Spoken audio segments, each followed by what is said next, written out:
It's the very reason I'm in this seat right now. And that word is called beguiled.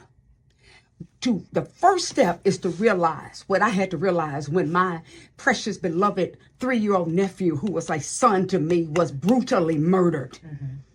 And his murderer didn't say, I'm sorry. His murderer, I didn't even know who he was. But in order for me to start that process of forgiveness, there was a lady that I met. I met this lady the day I went home and did this. This lady said to me, she said, my father and my brother both raped me for years. And she said it, Janine, like it was nothing. And I was about to ask her, well, how have you forgiven? Because I'm struggling. I need to forgive. She said, but I have forgiven him. I forgave him. I said, tell me how. And she said, because she said, the Lord showed me that they were beguiled. And to be beguiled means to be tricked or deceived into doing something that a person thinks is okay to do. And in that moment, I realized this murderer, in the moment of him murdering my beloved nephew, was so deceived into thinking it was okay for him to beat the life out of this child. It was wrong, it was cruel, it was evil.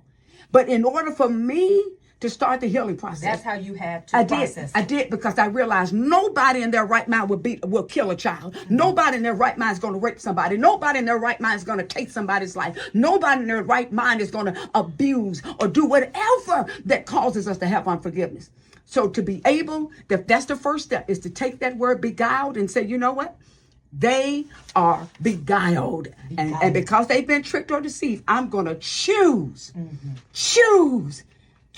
to forgive because I want to be free. That's just it. To choose to forgive is to choose to be free. And I always say it like this in 7 letters, FORGIVE.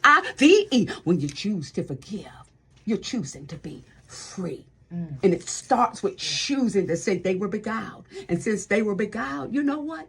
I'm not going to harbor and hold that the rest of my life because I don't want anybody keeping me in a prison of pain.